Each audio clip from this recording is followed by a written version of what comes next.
असणार आहे Maratha task force. कारण आपल्याला सगळ्याला सगळे अनुभवी लोक आहेत, दिग्गज आहेत. मी बोलतो म्हणून मी दिग्गज नाहीये, तुम्ही सगळेजण दिग्गज आहेत. पण आपली जी काही शिस्तीची परंपरा मराठा समाजाची आहे ती अशी आहे की कोणीतरी एकाने बोलायचं आणि बाकीच्यांनी फॉलो करायचं.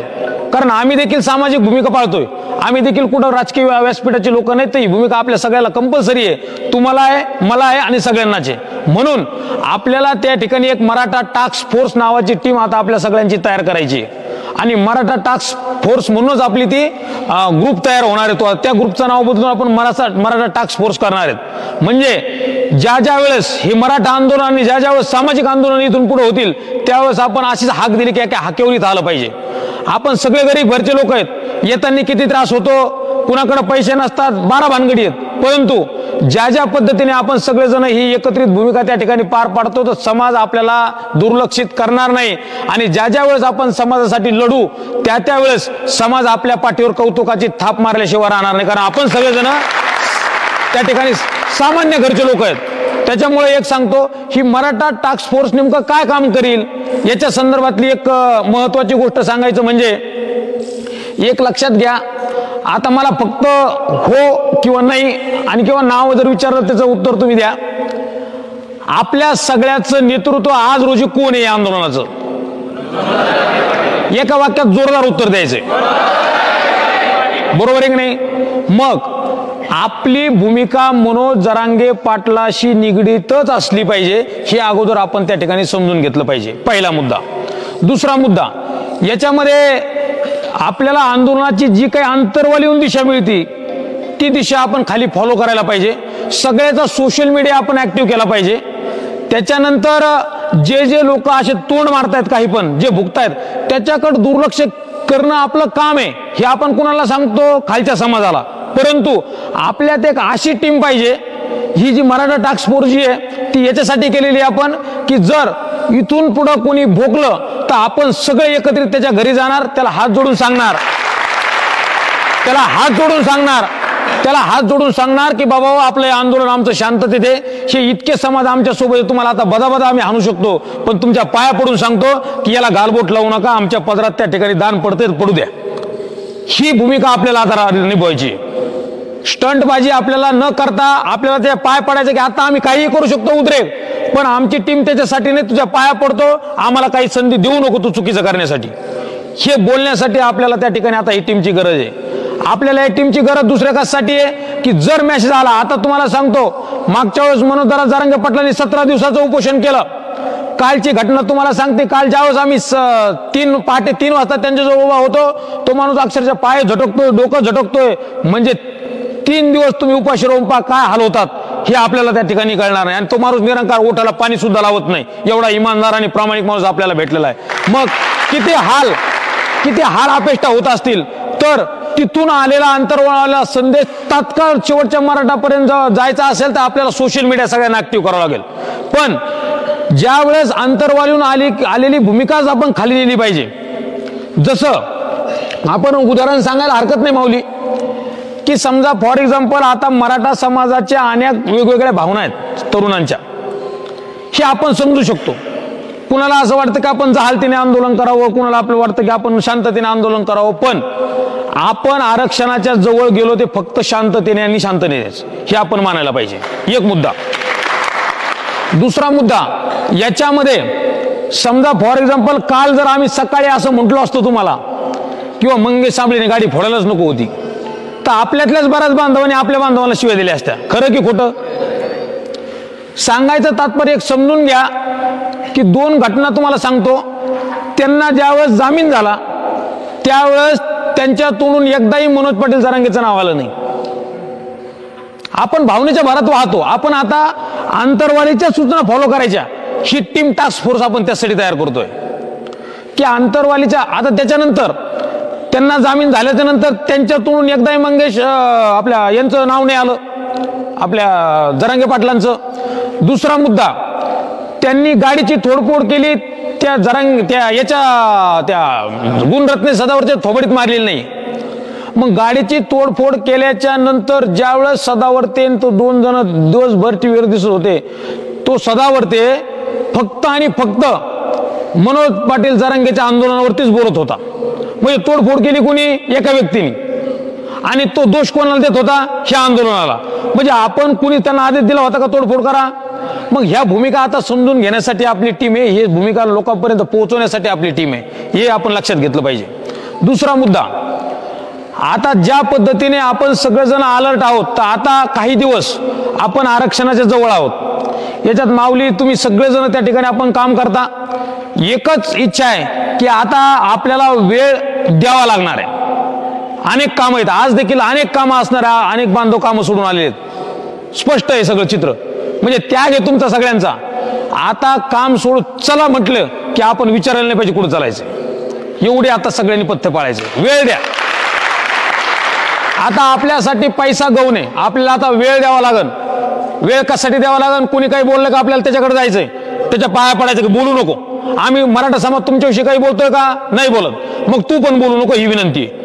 ही विनंती आहे. आम्ही इतके लोक आहेत, आज तुला बदाबदा आणू शकतो, पण आमची विनंती की तू काही बोलू नको, आम्हाला उद्रेक करायला भाग पाडू नको. आम्ही उद्रेक करणार नाही. आम्हाला आरक्षण घ्यायचं, आमचा फोकस आरक्षण आहे. मग याच्यासाठी आपल्याला टास्क फोर्स निर्माण करायची. म्हणजे अशा पद्धतीने जे जे करता येईल, जी जी शिस्त आपण त्या ठिकाणी, ही शिस्तीची टीम आहे, याचा इम्पॅक्ट महाराष्ट्रभर जाणार आहे. माऊली, याच्यासाठी खरंच तुमच्या सगळ्यांचं कौतुक आहे. कारण हे जे जे आपण करतोय ना, तर तुम्ही बघा आतापर्यंत हे स्पीचने तुमचं कौतुक केलं नाही. तर मनोज पाटील जरांगे खाजगी ज्यावेळेस बैठकीत आपण बसतो त्यावेळेस 50 वेळेस सांगता की घनसावंगी तालुक्याचं अनुकरण करा. म्हणजे आपल्याला गर्व पाहिजे. इतकं पेटलो. दुसरी एक महत्वाची भूमिका मांडतो आणि मी थांबतो की त्याच्यानंतर एखादा दुसरी गोष्ट करायची. आपल्या सगळीकडे साखळी उपोषण सुरू झालेत, त्याचं सोशल मीडियावर आपलं सगळ्यांनी टाकलं पाहिजे. त्याच्यानंतर आपल्याकडं 30 तारखेनंतर आमरण उपोषण होणार आहे, त्याच्यासाठी आपण त्या ठिकाणी सगळ्यांनी सोशल मीडियावर टाकलं पाहिजे. त्याच्यानंतर प्रत्येक ठिकाणी कॅन्डल मार्च निघणार आहेत, त्या ठिकाणी त्या कॅन्डल मार्चचे व्हिडिओज वगैरे सगळीकडे आपण प्रकाशित केले पाहिजेत. त्याच्यानंतर कालची एक महत्वाची सूचना तुमच्यापर्यंत पोहोचवणं गरजेची होती, म्हणून आपण त्या ठिकाणी एकत्रित येण्याचं आज बैठक घेतली. 3 दिवस झालेत त्या ठिकाणी उपाशीपोटी आपला एक सहकारी बसलेला आहे ज्येष्ठ, आणि अगोदर 17 दिवसाचं उपोषण आहे. त्याच्यानंतर महाराष्ट्रभराचे दौरे आहेत. 3 दिवस मी दौऱ्यात होतो, 3 दिवसात आजारी पडलो घरी आलो. किती ताकद म्हणावं लागेल, किती ऊर्जा म्हणावं लागेल, आणि किती मराठा आरक्षणाची नशा म्हणावं लागेल, तुम्ही विचार करा.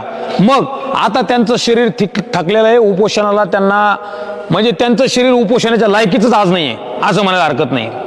आणि मग आपल्याला आता जागृती येणं गरजेची, ती तीव्रता आपल्यापर्यंत पोहोचणं गरजेची आहे. ही तीव्रता आपण खालच्या समाजापर्यंत पोहोचावं लागणार आहे आपल्याला. आणि यावेळी ही जर तीव्रता, त्या जर आंदोलनाला आपल्याला सपोर्ट करायचा झाला, तर आता आपल्याला तीर्थपुरी किंवा शहागडहून आंतरवालीपर्यंत भव्य मोर्चा त्या ठिकाणी महिला भगिनी सह न्यावा लागणार आहे. तर अशा वेळी आपली भूमिका सगळ्यात महत्वाची असणार आहे. ज्या वेळेस सांगितलं गेलं उद्या की ही तारीख आहे, त्या दिवशी कोणी काम करायचं नाही. एका माणसाने त्या ठिकाणी 10 कुटुंब तिथं कशी येतील याचा विचार करायचा. जर आपण तीर्थपुरीपासून पायी गेलो किंवा जर आपण त्या ठिकाणी गाड्या घेऊन जर एखाद्या ठिकाणी गेलो, तर आपल्याला त्या पद्धतीने नियोजन करणं गरजेचं आहे. कारण तोपर्यंत ज्या आंदोलनाला समाजाकडून बळ मिळत नाही, तोपर्यंत त्या आंदोलनाला त्या ठिकाणी दखल घेतल्या जाणार नाही. आता आपण स्पष्ट आहे, आपल्याला काहीतरी करावं लागणार आहे. एक तुम्हाला सांगतो, तो बिचारा आपल्या सगळ्यांसाठी बसलेला आहे. जे आज इथं उपस्थित नाही त्यांच्यासाठी पण बसलेला आहे. मग आपण त्या ठिकाणी पूर्ण ताकदीने त्या आंदोलनाला बळ देण्याचं काम करायचंय. मग याच्यासाठी आता आपल्याला एकच करायचंय की ज्या ज्या गोष्टी आपल्याकडून शक्य आहेत, आपल्याला फक्त वेळच द्यायचा आहे. पैसा खर्च करायची गरज नाही, वेळ द्यायचा आहे. आता वेळ किती महत्वाचा आहे, पैशापेक्षा वेळ महत्वाचा. आपण सगळेजण, मी आताच सांगितलं की सगळेजणांना काम आहेत, सगळ्याच्या काही ना काहीतरी प्रत्येकाच्या गरजा आहेत. परंतु बंधू, एकच हात जोडून विनंती करतो की आता ही मराठा टास्क फोर्स आज आपण त्या ठिकाणी घोषित करणार आहे सोशल मीडियावर. त्या मराठा टास्क फोर्सचे सगळीकडे संदेश जाऊ द्या की ही मराठा टास्क फोर्स आता त्या ठिकाणी लढाईसाठी सज्ज आहे. आणि याच्यामुळे एक दबाव गट तयार होईल आणि निश्चितच चांगला संदेश लोकांपर्यंत पोहोचेल की यांच्या विरोधात बोलणं आता बंद केलं पाहिजे. आणि आपलीच त्या ठिकाणी अनुकरण या महाराष्ट्रातील सगळे तालुके करतील, याचं निश्चितच घनसावंगी तालुक्याला अभिमान असला पाहिजे. आणि आता याच्यानंतर ज्या ज्या वेळेस त्या मराठा आता आपल्याला जे काही मोर्चा घेऊन जायचा आहे तिथं या साखळी उपोषणाच्या याच्या दृष्टिकोनातून त्यावेळेस आपल्याला मुख्य प्रमुख भूमिका आपल्याला सगळ्याला पार पडायची. आणखीन काही ब्लॅक टी शर्ट आपण मागू, आणखीन काही कॅप मागू, पण आपल्याला त्या ठिकाणी ती इतक्या शिस्तीत त्या ठिकाणी हा सगळा मोर्चा दिसला पाहिजे. याचं आपण त्या ठिकाणी आता शिस्तीचं पालन करून थोडासा वेळ वाढू आणि या आरक्षणाच्या याच्यात आपण थोडंसं आपलं योगदान देऊ एवढीच विनंती करतो. जय जिजाऊ, जय शिवराय, जय शंभूराजे. सगळ्या सूचना फॉलो करणार. बैठकीचा मूळ उद्देश हाच आहे की आपल्यात मनोज जरांगे पाटील यांनी मागचे 17 दिवस बिना अन्नत्याग म्हणजे अन्न वाचून घातले. आजचा तिसरा दिवस आहे त्यांच्या आंदोलनाचा आणि त्यामुळं कुठंतरी एक धगधगती आग प्रत्येकाच्या मनात जिवंत राहिली पाहिजे. त्यांच्याविषयीची आज अन्न पाण्या वाचूनची जी तळमळ आहे ती तळमळ तुमच्या आमच्यापर्यंत पोहोचावी आणि आपण ती कायम आपल्या मनामध्ये जिवंत ठेवून समाजासाठी आणि या सामाजिक महत्त्वाच्या कामामध्ये जेव्हा जेव्हा शक्य होईल तेव्हा तेव्हा आणि जिथं जिथं गरज पडेल तिथं तिथं आम्ही तयार आहेत. अशा पद्धतीची भावना आपल्या प्रत्येकामध्ये तयार होण्यासाठीची आजची ही महत्त्वाची बैठक आहे. आणि आता महत्त्वाचा जो आपल्या कार्यक्रमाचा भाग होता तो मी आता स्टार्ट करतो. सगळ्यांनी चांगल्या पद्धतीने काम जे केलं होतं 14 ऑक्टोबरसाठी त्यामुळं एक सामूहिक सत्कार जो औपचारिकता म्हणून करायचा आहे पण तो करणं सगळ्यांना कर्मप्राप्त आहे. कारण आपण एखादं काम करत असताना कुणीतरी आपल्याला पाठीवर शाबासकीची थाप देणं, आपलं कौतुक करणं आपल्या पुढच्या कामासाठी बळ देणारं असतं. म्हणून जिजाऊ, जय शिवराय.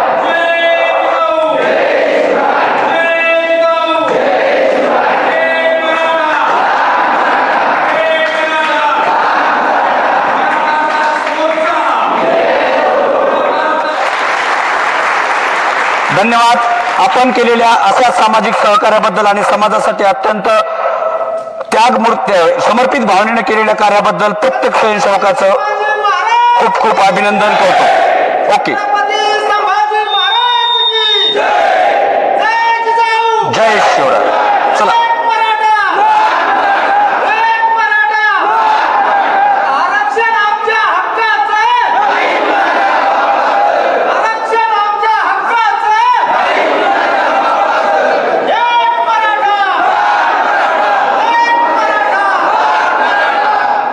जय जिजाऊ.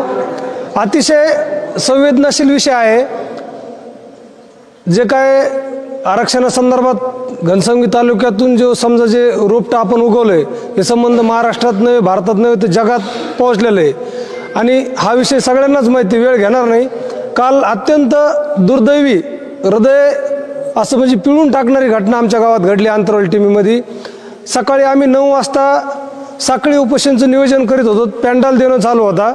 अशा अवस्थेमध्ये एक अत्यंत गरीब मराठी घरातला 45 वर्षाचा शिवाजी माने नावाचा युवक तिथे येऊन बसला आणि त्यांनी सहज विचारलं किंवा मग नेमकं आता हे किती दिवस चालणार आहे. असं 40 दिवस होऊन गेले, 41 दिवस झाले, आणखीन काही म्हणजे त्याचा निकाल नाही. त्याला सांगितलं हे चलत असते, भेटणार आहे आपल्याला, आपण अत्यंत एकदम जवळ गेलेले आहेत आरक्षणाच्या. अशा पद्धतीने मग तो बसला आणि नर्वस होऊन गेला. यार म्हणे काही खरं नाही म्हणे. त्याला 2 मुलं आहेत, एक मुलीचं लग्न झालेलं आहे. अत्यंत म्हणजे दुसऱ्याच्या ढोरामागरचा माणूस आहे तो. उठला, निराश होऊन गेला, काही बोलला नाही. आत्ताच आबासोबत आमची चर्चा झाली, डॉक्टर सोनाजी कंटोलेसोबत चर्चा झाली. आपण जेवढे आहेत आपण बोलणारे माणसं आहेत. प्रत्येक माणसाला ओव्हरफ्लो पाहिजे. जसं एखाद्या बंधाऱ्याला ओव्हरफ्लो असतो, पाणी निघून जायचं, जास्त पाणी झाल्याच्या नंतर ते ऑटोमॅटिक निघून जातं. पण बोलणारा माणूस बोलतो, रिकामा होऊन जातो. परंतु न बोलणारे माणसं आपल्या समाजामध्ये इतके आहेत की त्यांना खूप काही भावना मांडायच्या असतात परंतु त्यांना बोलता येत नाही. शब्द नसतात, भावना भरपूर असतात. परंतु न बोलण्यामुळे त्याच्या ज्या भावनाचा उद्रेक होता त्यांनी काही न बोलता जाऊन अवघ्या लगे 1 ते 1.5 तासामध्ये म्हणजे सुसाईड केलं. हे सगळ्यांना माहिती आहे. राहिला विषय असा की झाली घटना, आता आपल्याला काय करायचं आहे, बाकीचे नियोजन आहे तर ते सगळ्यांनी सांगितले. परंतु आपल्या गावात आपल्या सर्कलमध्ये आपल्याला जे काय कोणाला लिखाण करता येईल त्यांनी लिखाण करा चांगल्या पद्धतीने. म्हणजे एक तुमची क्रांती मशाले लिखाणाच्या माध्यमातून ती तुम्ही वापरू शकतात.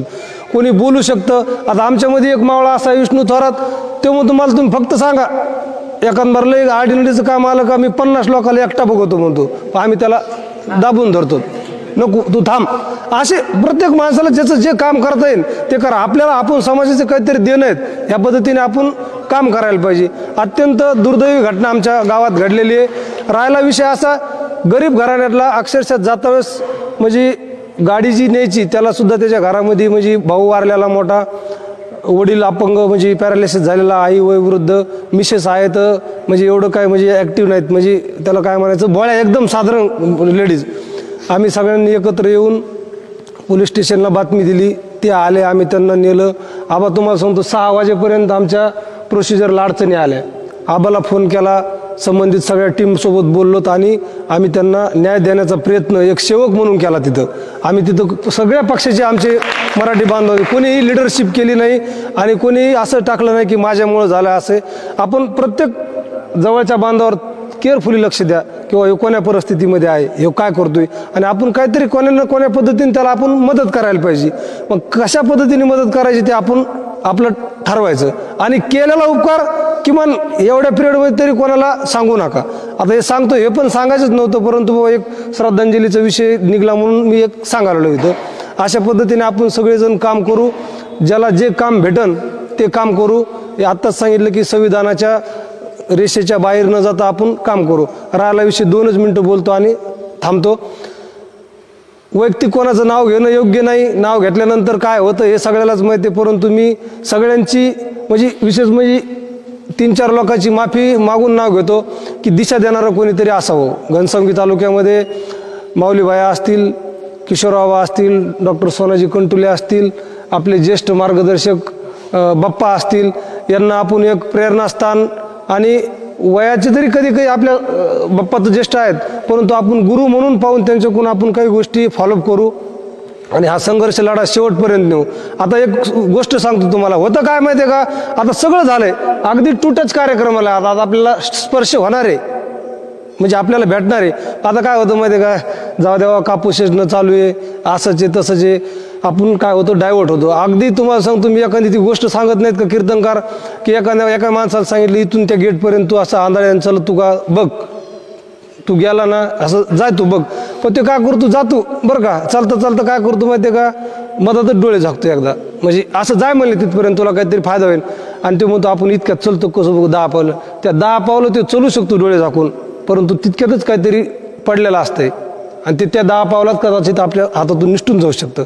म्हणून आता हे शेवटचा लढा आहे, अंतिम टप्प्यात आहे. सगळ्यांनी जीवाभावाने, आणि काही नसतं काही नाही आयुष्यामध्ये, जर पाहिलं ना कोणता माणूस असा आहे की त्यांनी संपत्ती घेऊन गेला किंवा काय मरावे परी कीर्तिरूपी उरावे, आपण काहीतरी काम केलं नाही जिल्ह्यात तालुक्यात नाही गावात नाव होईल ना. आपण जेवढे बसले तुम्ही बघा, आज बी गावात गेले सगळे स्वयंसेवक आहेत. आबा एवढा प्रोटोकॉल आणि यांचं एवढं वजन झालेलं आहे की प्रत्येक सर्वसामान्य माणूस लगे येतो, काय झालं ते कुठपर्यंत आलंय, मग त्याला वाटतं याला म्हणजे एवढं मेन माणूस त्यातला, एवढं पोझिशन आपल्याला भेटलेलं आहे. आता ते आपल्याला कधी कधी माहीत नसतं काय, मग आपण बाजूला येऊन आबाला फोन लावा, आबा ते काय विषय, आपल्याला मान सन्मान भेटतो. अक्षरशः तुम्हाला सांगतो माझं वय वर्ष 39 वर्ष आहे, माझ्या आयुष्यामध्ये कधीच तुम्हाला सांगतो मी अशी फुलं कोणी माझ्या अंगावर टाकली नाही. हृदय भरून आलं ज्यावेळेस तुम्हाला सांगतो हे फुलं अंगावर पडले, तर ही कर्तृत्वाची थाप आहे. आणि हे इथं म्हणजे कोणी अपेक्षापोटी नाही किंवा तुम्ही मला हे द्या. विशेष म्हणजे आत्ता जे नावं घेतले 3-4 लोकांचे आपण आपल्या बांधवांचे, यांचे आभार आपल्या सर्वांच्या वतीने मी एक आभार म्हणून, जसं यांनी आपलं स्वागत केलं, आपलं कौतुक केलं, कर्तृत्व म्हणून करतो, तसं आपण सर्वांच्या वतीने मी किशोरआबाचे, सोनाजी कंटुले डॉक्टर, त्यानंतर माऊलीबाया बाप्पा यांचे आपल्या सर्वांच्या वतीने पुनश्च एक वेळेस आभार मानतो आणि मी थांबतो. आपण 1-2 मिनटं भावपूर्ण श्रद्धांजली देऊ आणि थांबू. नाव सांगितलं, शर्ट नाही घाली, थोडा प्रोटोकॉल तोडतो कारण बराच वेळ झाला माऊलीचं वस्त्र हरण होतंय, योग्य नाही. सर्वप्रथम सगळ्यांना जे जाऊ, मी राधेश्याम आजखान आंतरराष्ट्रीय टीमवरून पहिल्यापासून माऊली आणि बाप्पा मरकडाबा सगळ्यांच्या संपर्कात आहे. त्यांनी जसे प्रोटोकॉल नियम असतील जसे ते फॉलो करण्याचं काम, गावात सांगण्याचं काम पहिल्या दिवसापासून करतो. काल असं झालं की आमचं सर्कल नियोजन उपोषणाचं, साखळी उपोषणाचं नियोजन चालू होतं, बॅनर वगैरे मंडपचं डेकोरेशन चालू असताना बरेचशी मंडळी त्या ठिकाणी समाजातली तिथं बसलेली होती, काही तयारी करत होती, काही तरुण मंडळी होती जे सहकार्य करू लागत होते. आणि तिथे एक वृद्ध माणूस होता ज्याचं नाव शिवाजी किसन माने नावाचा, 45 वर्ष वय असणारा माणूस होता, एकदम साधारण गुरेढोरे सांभाळणारा माणूस होता. साला गडी म्हणून काम करणारा माणूस होता आणि ते सगळं चालू असताना त्यांनी म्हणजे विचारत होता की 45 दिवस झाले आता काय आज निर्णय नाही आला, 41 दिवस होत आले, मग हे सरकार केव्हा आरक्षण देणार, आणि याची खतखत त्याच्या मनामध्ये प्रकारे जाणवत होती. पण आम्ही एवढं काही लक्ष दिलं नाही आणि जाताना त्यांनी 2-3 मुलांना सांगितलं की मी आता आत्महत्याच करतो. सगळ्यांना वाटलं आता हे काय आपलं रोजच्या जिंदगी हास्य मजाचा विषय असं म्हणून गेला. नाव अर्ध्या तासामध्ये त्यांनी आपल्या